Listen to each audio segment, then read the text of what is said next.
George Wilson hadn't worn a chef's apron in over 10 years. He never wanted to be the center of attention. He just wanted to blend in with the crowd and watch his niece cook. But when head chef Emily Walker called him over and contemptuously threw an apron at him in front of everyone, the room fell silent.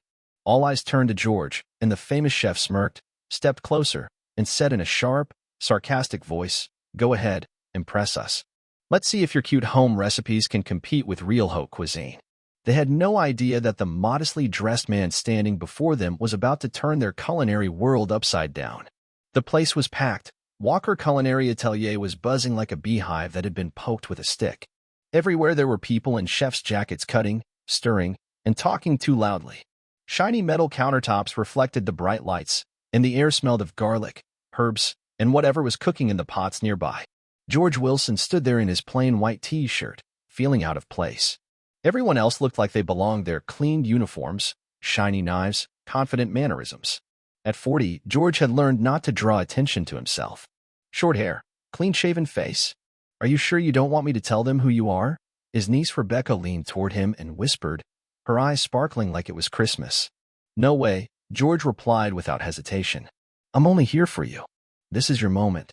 Rebecca squeezed her uncle's hand tightly and whispered, "I still can't believe you managed to get me here." The tickets were impossible to get. George smiled modestly, as always. Old friends helped out. No big deal. At that moment, the room fell silent. The double doors of the studio kitchen swung open, and Chef Emily Walker entered like a queen. Her silver hair was perfectly styled, her designer glasses sat perfectly on her nose, and her immaculate chef's apron with the luxurious logo of her award-winning restaurant chain practically screamed, "I'm important." At 42, she wasn't just famous, she was feared. The staff trembled when she walked by, critics hung on her every word, and her students? Most of them were scared to death, and many ambitious young people never revealed their talent because they were intimidated by Emily's harsh demeanor. "Welcome," she said, her voice carrying easily throughout the room. "Today, we will do only one thing: determine who has real talent and who is just playing dress-up." She let the words hang in the air, her sharp gaze slowly sweeping across the room, scanning every face as if she could see right through people. And then she noticed George in his usual T-shirt, without his uniform or badge. A malicious spark flashed in Emily's eyes. "Well," she said loudly enough for everyone to hear, "it looks like we have a few home cooks here." The tone of her voice was so smug it could have rotted a tree. Several people giggled nervously, not sure whether to laugh, but no one missed the insult. George didn't flinch, but his chest tightened. He knew that look. He'd seen it too many times in high-end kitchens. Silent condemnation. Quick rejection, without even touching a pan, and you're already being judged by your appearance. Classic. Emily clapped her hands loudly and sharply. "Let's begin," she said. "Let's start with the basic sauces. They are the foundation of true culinary skill. You can't cook anything without them." Emily demonstrated the first technique, her voice steady but quick, while George leaned over to Rebecca and quietly pointed out the small things, minor adjustments, insignificant details that the chef had missed or overlooked. "Actually," George whispered, "she's not deglazing long enough. Look at the color, not the clock." George leaned in slightly and whispered, "If she turned down the heat a little, the sauce wouldn't separate so quickly." But his voice was too loud. Emily flinched as if she had heard a fire alarm and scanned the room like a predator searching for prey, and George was in her sights. "Oh," she said, and her voice pierced the room like a knife. "Do we have an expert here?" Everyone in the room turned around. Dozens of heads. Dozens of eyes. All staring at George. Emily's heels clicked on the tile floor, sharp, emphatic, like gunshots in the silence. Every step screamed, "I'm in charge here." She stopped right in front of George, her arms crossed over her chest, a tense, angry smile on her face. "Anything to add to my master class?" she asked, raising an eyebrow defiantly. George shook his head calmly, though his heart was pounding in his chest. "No. I was just helping my niece better understand the principles of cooking and repeat the movements." Emily's smile widened, but her eyes remained cold. "How sweet. And tell me, what authority do you have to make such helpful comments behind my back?" George didn't have time to say a word before Emily's gaze fell on his hands. Burns. Calluses. Small scars from years of cuts and burns. No rings, no bracelets, just the marks of a man who had spent his entire life in a kitchen, signs of a life lived with knives and fire. Emily's voice lowered and became sharper. "Those are the hands of a chef. You worked in a kitchen, didn't you? You're not just an amateur who cooks breakfast in the microwave. George kept a calm expression on his face. I used to work in a kitchen. A whisper ran through the room. Emily's smile became even more restrained as she looked at George's plain white t-shirt and jeans, which contrasted sharply with her own immaculate appearance.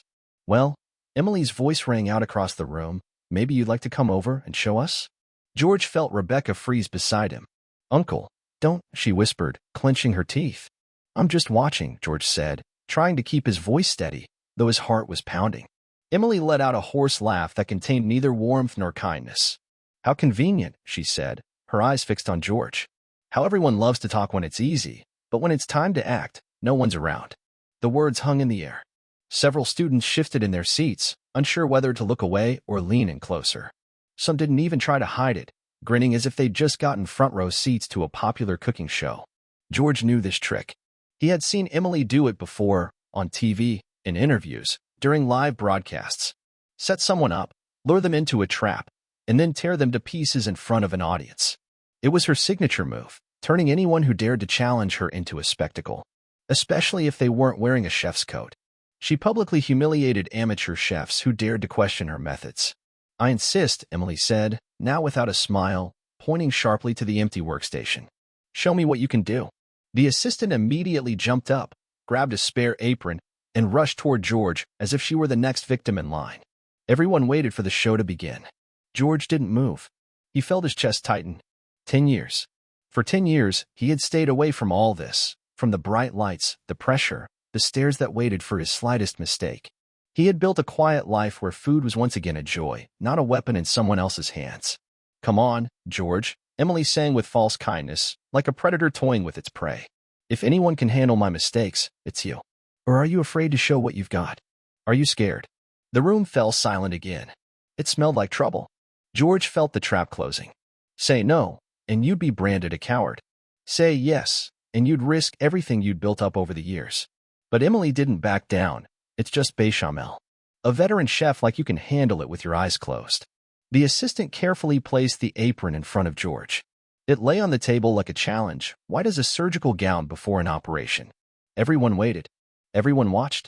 Everyone was silent. George looked up. Calmly but firmly, he said, All right, I'll be happy to show you. When Emma stood up, the room buzzed with whispers. Is he serious? Is he going to go against Emily Walker herself? Does he even realize what he's getting himself into? This is going to be a meat grinder. He tied his apron. His movements were precise and automatic. His muscles remembered, even if his soul doubted. His back straightened as if he were serving dinner for 100 people again. Emily stepped forward, and George followed her. Everyone watched. Not a single gaze strayed. Name? Emily asked loudly, as if this were not a kitchen but an interrogation with a spotlight shining in his face. George Wilson, he replied calmly. Emily waved her hand theatrically toward the table, as if she were performing a circus act.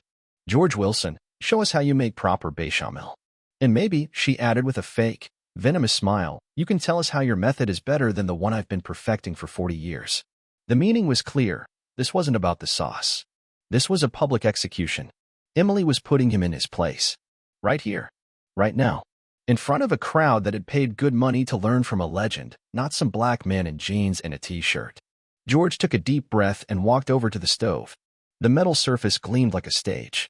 The audience fell silent. In front of him was a set of ingredients. Butter, flour, milk, salt, a pinch of nutmeg. Everything was neatly arranged. Everything was painfully familiar and at the same time foreign, because now dozens of strangers' eyes were watching it. Behind him, he could feel Emily waiting. Waiting for him to fail.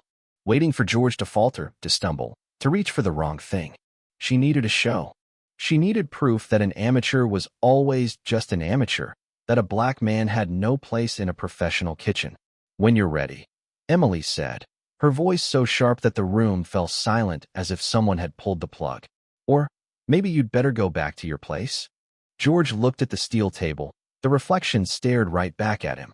The man in it was not the confident chef who had once ruled kitchens on 3 continents. But he wasn't the weak, helpless man Emily wanted to portray him as either. He was just an ordinary black man who had gotten above himself and needed to be punished and put in his place. Standing before her was a man who had been through it all. Victories, defeats, humiliation. colleagues and bosses. Skin color. Time's up, Mr. Wilson, Emily announced loudly, pointing to the electronic timer. They don't wait for professionals. Click. Something inside Jordan clicked. His hands reached for the oil. His grip was precise, familiar. His fingers wrapped around the cold piece, and in that movement was his entire former life. But now he wasn't just remembering. He was feeling again. The very thing that started it all, joy. Before the medals. Before the recognition. Before the burnout. He placed the heavy, thick-bottomed pan on the stove. Without looking, he turned the heat to the perfect setting. The oil began to melt, and the air filled with a light, nutty aroma. The temperature has to be just right. Emily's voice rang out, loud enough for everyone to hear. Too hot, and the oil will burn. Too low, and it won't work. George didn't answer. He didn't need to. From his life experience, he knew how other people, under the guise of helping, would drag you through the mud. The oil melted to the right consistency. Not boiling, not cooling. It slid across the bottom as if it knew what to do. George added the flour, and his hand moved in a circle. The wooden spoon turned smoothly, confidently, and in a second, the kitchen smelled like a real base, toasted flour, without a hint of burning. It wasn't just a sauce. It was a statement, and Emily could feel it. Out of the corner of his eye, George noticed a change in Emily's expression. It was subtle, but definite. She was waiting for mistakes. Not this. Not the confident, precise movements. Not the skilled hands. Not the way a pro gives it their all without showing off, but without a single slip. George reached for the warm milk, and at that moment, he made a decision. He could just repeat what he had learned from the textbook. Safe, tasteless, just enough to get by. Or he could show who he really was. Without a mask. Without fear. He took a deep breath. If he was going to go on stage, he was going to play his part to the end. Actually, he said aloud, clearly and directly so that the entire room could hear. I prefer to let dairy products settle first. Everyone froze. With those words, George was back in the game. No fanfare, but with iron determination. He carefully placed a bay leaf, a sprig of thyme, and a traditional onion studded with cloves into the milk. The room fell silent. These were basic techniques of the French school, old, proven, labor-intensive, and therefore almost forgotten in modern kitchens, where everything is done on an assembly line. You're making a big deal out of a simple bechamel, Emily said with a squint, crossing her arms over her chest. It was as if she was trying to divert attention to something else while the situation was getting out of hand. George looked at her calmly, with a slight smile. I'm fussing precisely because it's the basics, he replied. Flavor starts with the foundation. He took the milk off the heat and strained it so precisely that someone in the room gasped softly. Every movement was like clockwork. Nothing superfluous. Not a single twitch. Everything was honed to perfection. But there was soul in that perfection. Did you see how he did that? Whispered one student in the front row. I never thought milk could be strained like that. Emily heard him. The corners of her mouth tightened. Her face became stony. George returned to the pot. The temperature was perfect. The milk went into the mixture slowly, evenly, without haste. He stirred with one hand and poured with the other.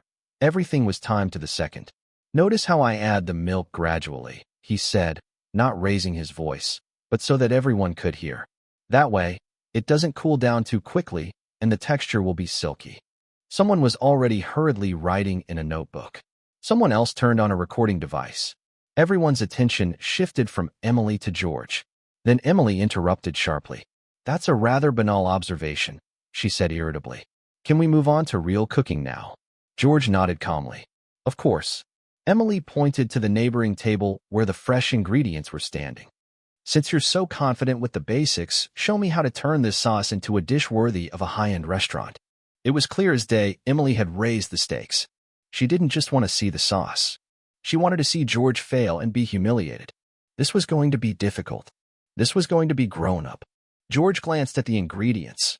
Black truffles, aged Parmesan, saffron, lobster broth, and all that trendy molecular gastronomy nonsense. It was like something out of the finale of Top Chef. It would be easy to be intimidated, but not for him. Without hesitation, he took the Parmesan and a little truffle. The less, the stronger the effect, his old Minner's voice echoed in his head. He grated the cheese slowly and evenly, like a surgeon in an operating room. His hands moved confidently, without pretension, but with absolute control. And then the truffle. Just a little. Just enough to reveal, not overwhelm. Something strange was happening in the room. No one whispered or fidgeted. Everyone just watched. It was as if they were seeing for the first time not just food being created, but art. I preserve the character of the base sauce, George explained. As the aromas filled the room, I only add what enhances it, not what kills it. Someone in the room closed their eyes, inhaling the scent. Even Emily's assistant glanced at the pot as if she wanted to grab a spoon right then and there. Are you avoiding molecular cuisine? Emily asked sharply. Or do you just not know how to do it? George looked at her calmly. Sometimes the classics speak for themselves. He took a spoon, scooped up some sauce, and held it out to Emily. Want to try it? The air in the room froze. It was a challenge. Direct. Personal. Emily approached. Her movements were precise, measured. She took the spoon with a look that said she was in control. She knew how to hide her emotions. Years on television had taught her that. But the moment the sauce touched her tongue, her eyes opened slightly. For a split second, a spark flashed. Genuine surprise. And respect. But then the mask returned. Everything was under control again. Acceptable, Emily said, returning the spoon. But the audience already understood. Everyone had seen it. George was no amateur. This was no accident. She was no home cook. She was a shark in the culinary world who had simply been silent for a long time. In the third row, a man in a white chef's jacket leaned forward. A look of recognition appeared in his eyes. That hand movement. When he's interfering, he whispered to his colleague. I've only seen that in one chef. And then another attack. Let's raise the stakes, Emily said sharply, regaining her confidence. One sauce doesn't make a master. A master needs flexibility. She waved to her assistants. They rolled out a cart covered with silver domes, like on cooking shows, where contestants pull out a black box and pray they don't screw up. Emily turned to George, her smile now a sharp blade. Mr. Wilson, maybe you could show us something more serious? Something truly worthy of haute cuisine. The subtext was clear. What you just did was a fluke, luck, a party trick. Now let's see who you are without the gimmicks. The room leaned forward. This was no longer a master class. It was a show. A tough one. A live one. A battle. One of the chefs discreetly took out his phone and began typing something quickly. Someone realized that something bigger was happening here. George didn't move a muscle. Emily removed the lids. And there it was. Live scallops in their shells, exotic mushrooms, microgreens, and some clever ingredients that would stump even a pro. 20 minutes, Emily said clearly, turning on the timer. Make the dish.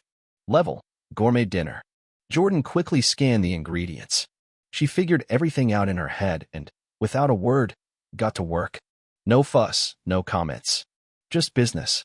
The knife in his hand moved as if it were an extension of his body. Every movement was precise, measured, dangerously accurate. He cut the scallops using a technique that almost no one uses outside of elite Japanese kitchens. The students in the hall froze. Something strange and mesmerizing was happening before their eyes. He created a scallop mousse with unexpected flavor notes, using an old French technique that had been considered obsolete for decades but was now making a comeback in the world's best restaurants. Emily, who had been beaming like a winner, now stood with her eyebrows furrowed. What the hell was going on? Your knife work is very precise, she said, trying to regain control. Where did you study? George smiled slightly, without looking up from the dish. Here and there, but mostly from people who just loved food. And then something happened that no one expected. The middle-aged chef in the third row jumped up from his seat.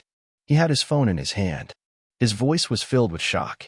That's why I recognized you, he exclaimed. You're George Wilson. George froze for a second. His hand stopped for a split second.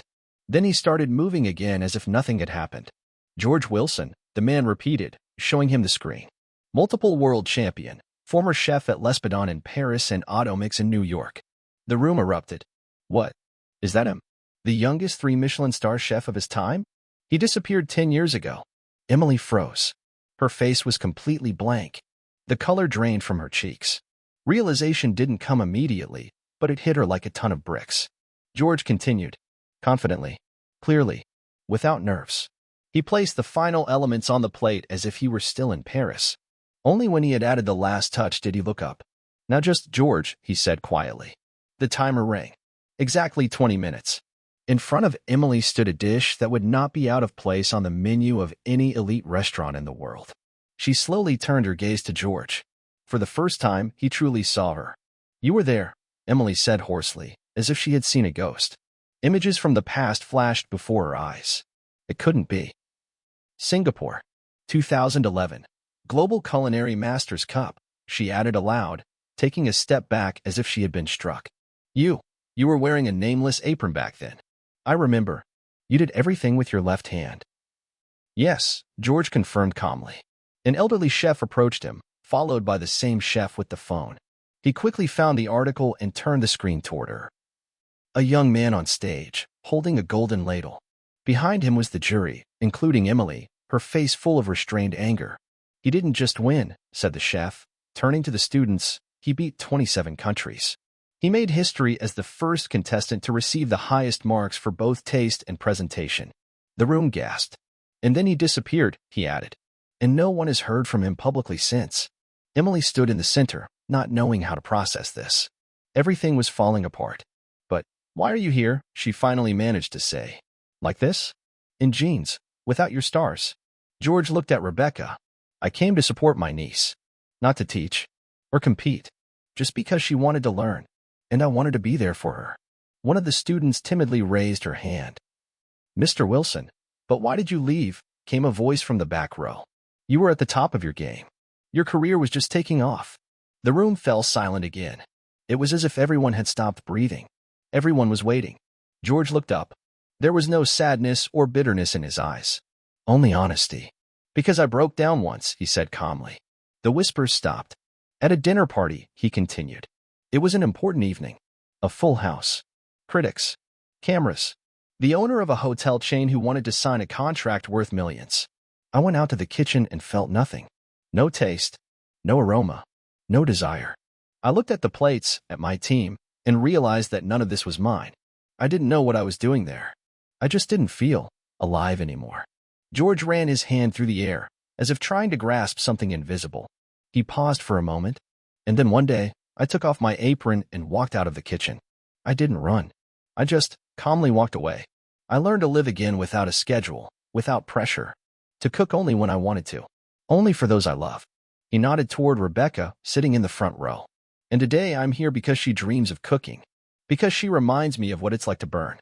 His voice grew a little quieter, but only stronger. "Sometimes, to come back, you have to burn completely first." The hall was completely silent. But it wasn't an awkward silence. It was a silence of respect. If this story touched you in any way, don't forget to like and subscribe to our channel. We have many more stories about people who hide greatness beneath the most ordinary things. Have you ever encountered talent where you least expected it? Write in the comments. Let's share and listen to each other. Our community brings people together from all over the world. We are looking for real stories that remind us that behind the simplest smile, there may be a legend.